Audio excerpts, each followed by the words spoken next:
Okay. Who would you put on that list as the 4 most underrated Philadelphia Eagles? Who would you?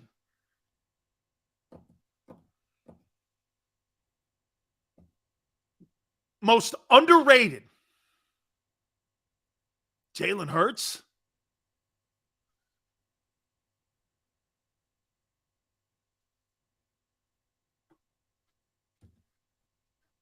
Maddox? BG? Dickerson? Milton Williams?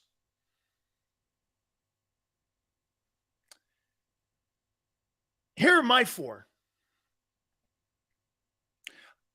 I got Devontae Smith. I'm going to tell you why.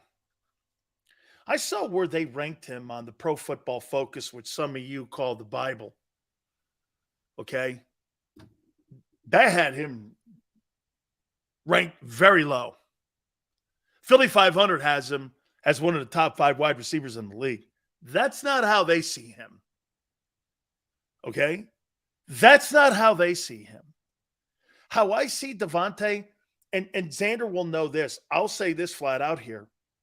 Xander Krause asked me one of the first times when I came on April 27th, for the first time, I went on with the Birds guys.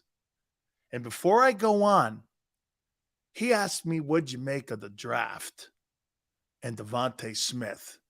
And I said he was drafted to the wrong team. He's like, what? I said, yeah. He's a little dude. And who's your quarterback? Nobody knew at the time, but I now know. I know all the revisionist Eagle fans here will go, how did you not know it was her? Because no, again, not debating that. Because you didn't have a quarterback at the time. And you didn't have a quarterback. It's a bad – look at Fly. You didn't have a quarterback at the time. Nobody knew who he was when you drafted him. Okay? And he's not really big in the blocking game, and the Eagles run the ball. Bad take. 0 quarterback. You draft a wideout, and you're a running team. Bad take? Okay, Fly. Fast forward. Devontae Smith, in my opinion, the influence of A.J. Brown was not A.J. Brown on Devontae Smith. I think the influence of Devontae Smith in his route running and his preparation was an influence on A.J. Brown. I think A.J. Brown got more out of the relationship and how to handle and conduct himself. You know, when Devontae Smith didn't – what was the game that he didn't have a catch? What was the game that he didn't have a catch? Can you imagine if A.J. Brown didn't get a catch in a game last year? Or any of these big-time wideouts like Justin Jefferson had a goose egg in a game? That would have been holy hell on Monday. When they put a mic in front of them, they would have went nuts. Was it the Detroit game in the opener that they won, right? Can you imagine Devontae Adams, Justin Jefferson, Stephon Diggs not getting a catch in a game? And you're the reigning Heisman trophy, and you're a Heisman winner, a first rounder, all those accolades. I think what's underrated with this guy is his professionalism. This guy conducts himself in the same light that Jalen Hurts conducts himself. This guy's an ultimate pro. Devontae Smith is the ultimate pro. Whether he has 1 catch or 14 catches, you're never going to hear this guy have any bitching about anything as long as they win. Man, I really love this guy. I'll change my opinion on him because he's played and showed me. He could take the hits. His production is showing it. He's averaging 1,000 yards now over 2 years. Congratulations to you, kid. I thought you were too small. I did. And I didn't think you had a quarterback. He's coming on. Devontae Smith, his professionalism is underrated. And to me, it is one of the things that makes that wide receiver room a great room. His influence on A.J. Brown has been awesome. I don't think at all in any way Devontae Smith has learned anything from A.J. Brown. I think it's been the reverse. I think having A.J. Brown on the team, I think it's a great asset for Jalen. But to me, Devontae Smith, man, is the ultimate pro. Sills was like everyone else thinking that. I did. I thought he was too small, man. I thought he was too frail. 178 pounds. I don't know. Seems small to you? Number 3, most underrated Eagles. I got Dallas Goedert here. You know, outside of our show and the national pundits, when you start talking about the best tight ends in the league, it still lands on Kittle, the kid in Baltimore, Kelsey.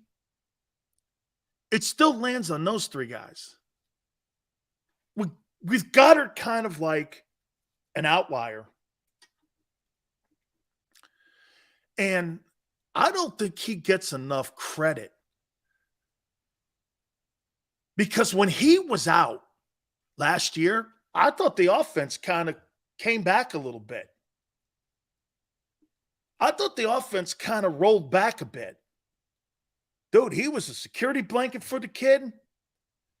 He blocks well. He was on pace for a grand himself. He's a good football player, dude. And you don't hear him moaning, crying, bitching about catches.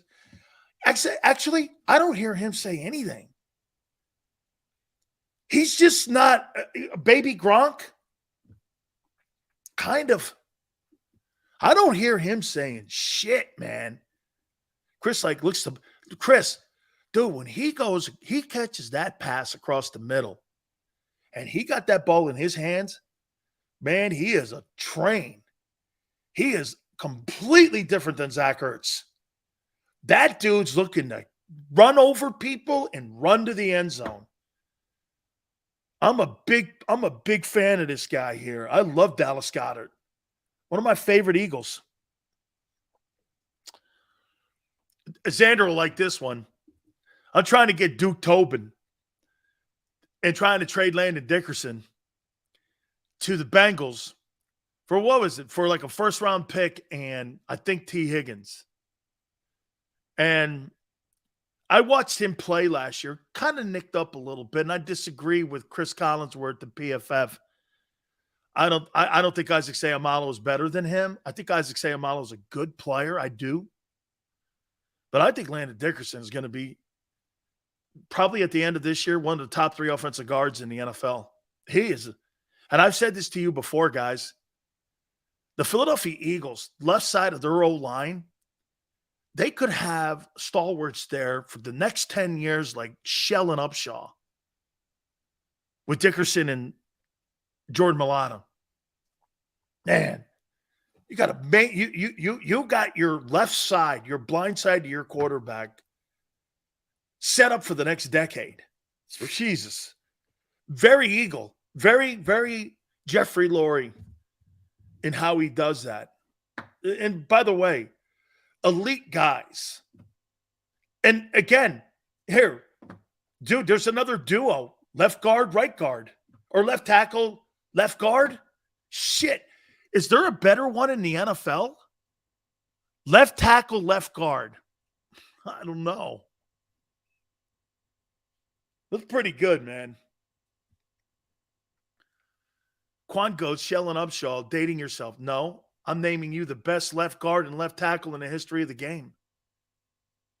Not dating myself. I happen to be a historian of the game. Whatever you want to call it, dude. Josh Sweat is number 1 for me. I said this a year ago about this dude. He wasn't an every down player. And I didn't think he was a 3-down guy. He is your most complete defensive lineman right now on your roster. He sets the edge well. He's rangy. He's a 2.0 version of the kid down in Carolina, Brian Burns. I think he could grow into being that kind of guy. And I told you this a couple weeks ago. The Rams wanted to give Carolina 3 1s for that guy. Or 2 1s for that guy. 2 1s. For Brian Burns, Carolina said no. Carolina said no, probably because they were too far out, because the Rams don't have a lot of picks in the next couple of years here, so they would have been further out. Carolina said, no, that's all right. So they kept the player. Brian Burns is a great player. And I think Josh Sweat has turned into. And here's another, not first rounder. What was he, a 4th rounder? I think he's like, what, 4th round draft choice? Man, what a good football player. Absolutely has turned himself into a 3-down guy. He is your most complete defensive lineman that you have right now. That's your most productive guy. He's a good-looking kid, man. And he's going to continue to grow. And if they could get anything and turn that kid Nolan Smith, I'm going to be very curious to see how and who the replacement's going to be for Brandon Graham over on the left side. Who's going to be that guy?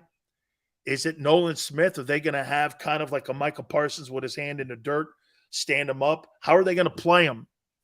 It's going to be interesting. 4th because of knee issues. That's right. Was he a Florida State kid? I think he's an FSU guy, right? Really a good-looking player, man. I've been wanting the Eagles to start Sweat since 2020. Well, he's a good-looking player. All right. I want to hit a timeout. Hit the like button. Keep it here on the National Football Show.